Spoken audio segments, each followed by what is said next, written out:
Fala pessoal, hoje eu quero falar uma coisa sobre bem-estar emocional, ou seja, uma mente tranquila, uma mente calma, harmônica, serena. Muitas vezes, todo mundo eu acredito que já tenha passado por isso, ou se não passou, faça um teste. Procura sentar no seu quarto sem nenhum estímulo, nenhum distrativo, e você vai perceber que você pode ser bastante infeliz, né? A gente, nessa sociedade moderna, a gente perdeu muito o contato conosco mesmo, com a nossa essência, né? A gente nem sabe que isso existe, né? E não saber que isso existe, na minha opinião, é morrer uma criança, né? Você morre sem ter despertado como ser humano, né? Eu acredito que a gente venha e tem toda a nossa vida, que é um período curto de tempo, se você for ver numa escala cosmológica, né? É um período bastante curto de tempo para nos aprimorar, para sermos seres humanos melhores, né? Mais benevolentes, mais caridosos, mais justos, mais com compaixão, enfim, mais solidários, mais tolerantes, mais flexíveis. É muito difícil exercer isso na vida, né? Às vezes, quando uma dessas qualidades sobe, vem outra e desce, né? Mas a gente precisa ter um ânimo de aprimoramento. Isso é muito importante, né? Aqui, como a grande Lúcia Helena Galvão, filósofa, fala, nós não falamos de coisa que nós temos, nós estamos falando de coisas que nós buscamos ter, né? E é esse ânimo de aprimoramento, né, que caracteriza esse pensamento filosófico, né? Então, quando a gente constata que a gente, num quarto sozinho, pode ser bastante infeliz porque a gente está sem estímulos, sem distrativos externos, sem uma televisão, sem um telefone, sem uma companhia. E aí? Né? Não me parece ser essa a natureza humana, né? Uma natureza de dor, uma natureza de enlouquecimento, né?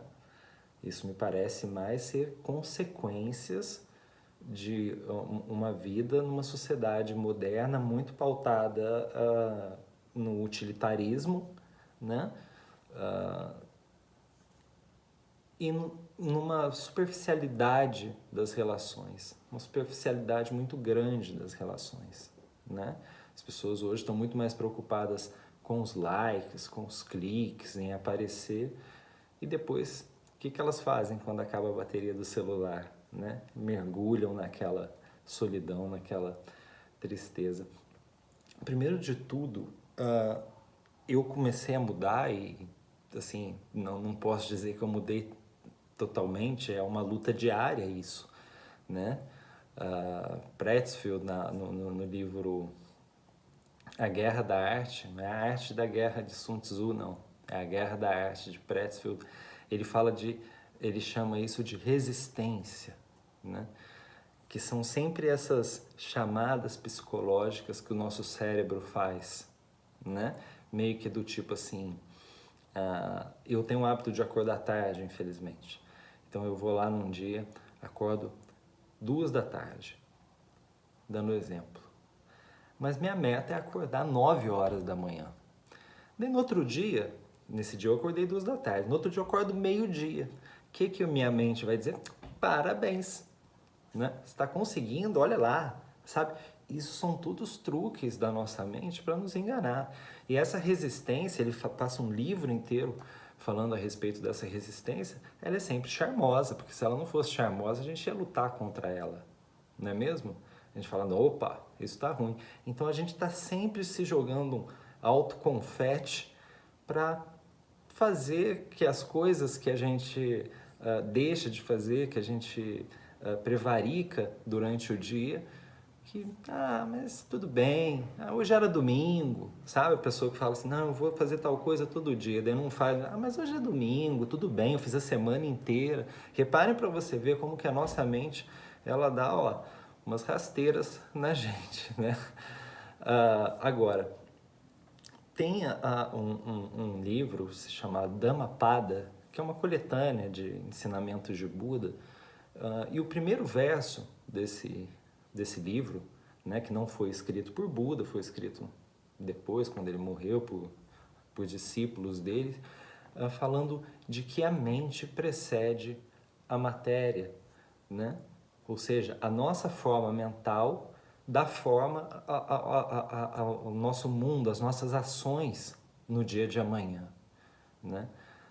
Esse pensamento, ele é bastante libertador, entende? Você pode simplesmente não acreditar nisso e daí não vai ter muita serventia para você, mas se você parar um pouco para pensar de uma forma até racional, embora seja um tema bastante metafísico, você pode ver que isso faz certo sentido. Ou seja, uma pessoa que ficou, por exemplo, hoje o dia inteiro com raiva de alguém, estou dando um exemplo. Nossa, hoje eu estou com uma raiva, nossa, mas aquele cara lá, nossa, aquela fulana lá fez isso, que absurdo, que absurdo, que absurdo. No outro dia eu acordo e vou, por exemplo, dirigir. Você acha que eu vou dirigir de uma maneira equilibrada? Ou será que se alguém fizer uma barberagenzinha eu já vou lhe tacar uma buzina? Tem mais chance, né? Ou seja, e isso eu estou pegando um grau muito, muito, muito raso, né? Num grau aqui horizontal, né? Um grau de mundo material, né? Esses vícios, quando eles vão para a nossa mente, ficam muito perigosos, né? E se for para um lado espiritual ainda, mais ainda, né? Eu quero que você agora, você faça um exercício e que você pense aí em algum dia que você esteve bastante com raiva de alguém e daí vem uma outra pessoa e você descarrega toda aquela raiva na pessoa. Pensa aí, acontece, não acontece? E não pode acontecer, né? Isso não tá certo, não tá certo por várias circunstâncias. Não tá certo descarregar as suas raivas, as suas frustrações que pertencem somente a você e em outras pessoas. E não tá certo, principalmente, a origem dessa raiva e dessa frustração, né? Os estoicos romanos falavam muito de que a gente deveria se sentir insatisfeito com coisas que dependem da gente e a gente não fez. As coisas que não dependem da gente, há que se ter uma fortaleza necessária para tolerar. É difícil? Lógico, é muito difícil. E isso passa por um verso desse livro, que é que, da mesma maneira que a chuva penetra na casa mal coberta de palha, as paixões invadem a mente mal vigiada. Ou seja, tudo um pouco se baseia na vigilância da mente.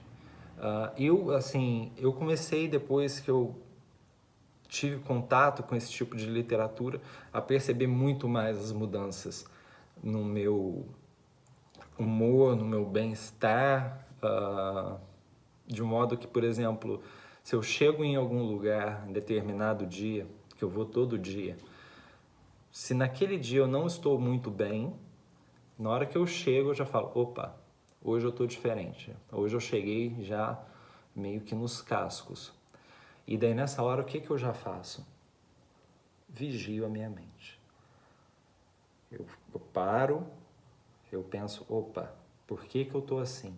São pensamentos externos que não podem criar um laço na minha identidade. Porque, de fato, o Tiago não é esse, eu não sou assim. Eu não sou uma pessoa que fica distribuindo coice nas outras pessoas. Porque que naquele exato dia, naquele exato momento, eu estou com um determinado tipo de atitude, né? Com essa debilidade, né? E daí eu tento procurar na minha mente da onde está vindo. E quando eu procuro e encontro, eu vejo que aquilo não pertence a mim.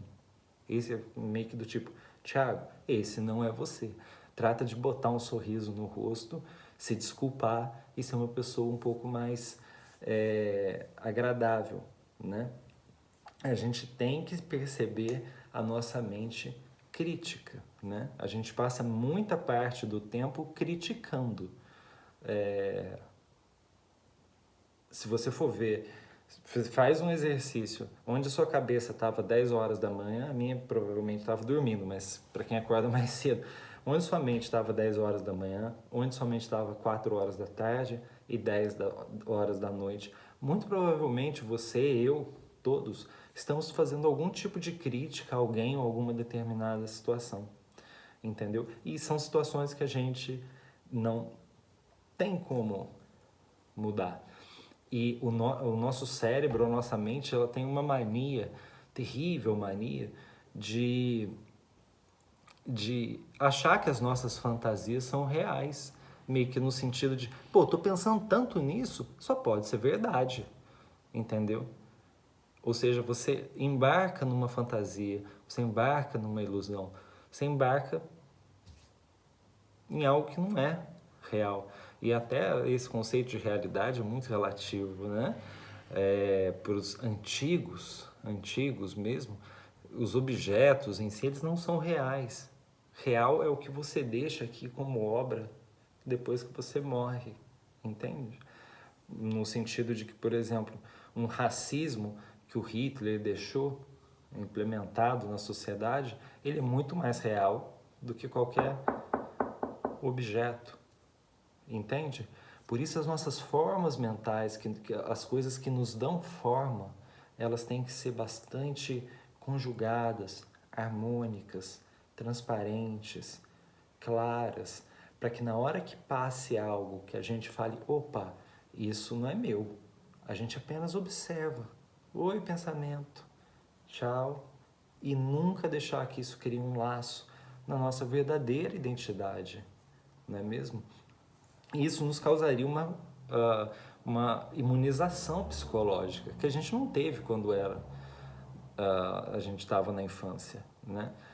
Quando eu ficava frustrado, alguma coisa nesse sentido, e era criança, meus pais não chegavam e falavam para mim, olha, filho, isso aí não depende de você, isso não é real, isso é uma sombra projetada da sua mente no mundo, é a maneira que você interpreta. Não, eu não tive, acredito que a maioria das pessoas não teve esse tipo de ensinamento, né? Seria interessante dar às crianças esse tipo de imunização psicológica, que é uma mente bem vigiada, né?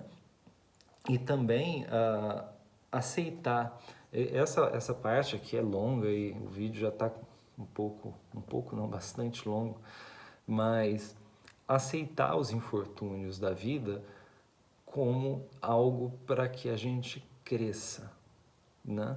Aceitar que se determinada situação, por mais terrível que tenha acontecido com a gente, aconteceu de certa maneira porque a vida, ou Deus, ou o universo, chame como você quiser, de acordo com sua crença, acha que a gente deve passar por isso para crescer, para evoluir como ser humano.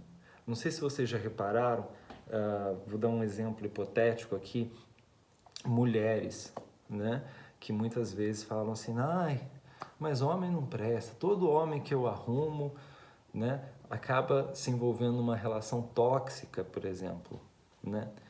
Ali está a vida claramente dizendo para ela, olha, bem, escolhe melhor, entende? Se valorize, né? Só que a pessoa continua a não perceber os sinais que a vida coloca para ela, né?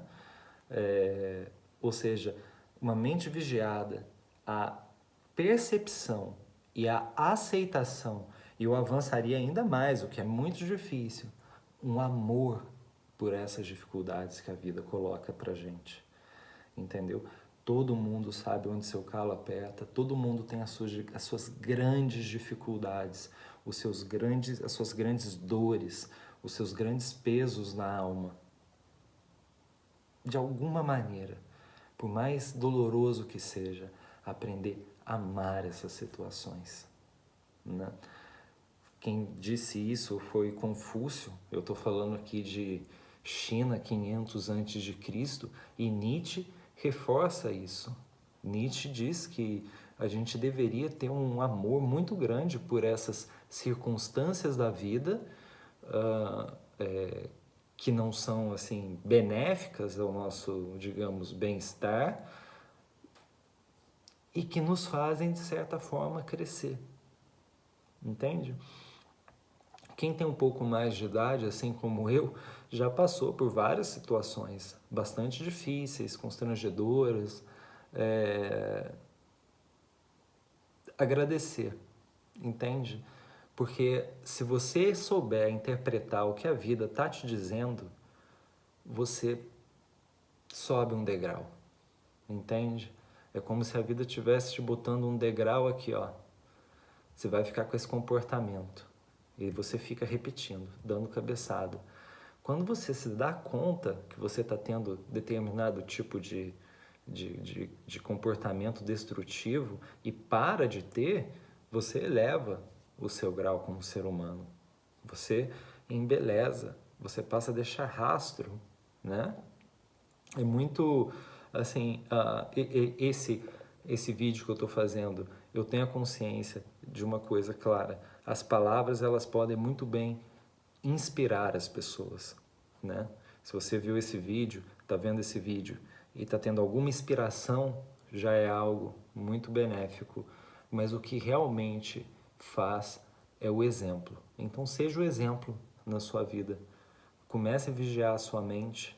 As pessoas em volta vão começar a te observar de uma outra maneira e você vai deixar o seu rastro. Ou seja, as pessoas, você vai passar e as pessoas vão saber: por aqui passou um ser humano, por aqui passou alguém que tem a sua marca e deixou, mesmo que mínima, a sua contribuição, mas que deixou uma contribuição de ser humano, e não de materialista, de desbaforido, de deslocado, ou seja, de ser humano. Estamos aqui para nascermos como seres humanos, né? Foi a Páscoa recentemente, a Páscoa fala muito de ressurreição, e a verdadeira ressurreição do ser humano é essa, é nascer como ser humano, né? Precisamos renascer, né? Até agora a gente veio, nasceu, vivemos, experimentamos sensações aqui sensoriais, né? Nos regozijamos de prazeres, muitas vezes paixões que não são más em si, mas que são um tanto quanto fúteis, né? E não despertamos como seres humanos. Então é muito importante isso, pessoal. Valeu, um forte abraço, fiquem com Deus e boa sorte aí, todo mundo se cuide, lave as mãos, use as máscaras e vamos que vamos.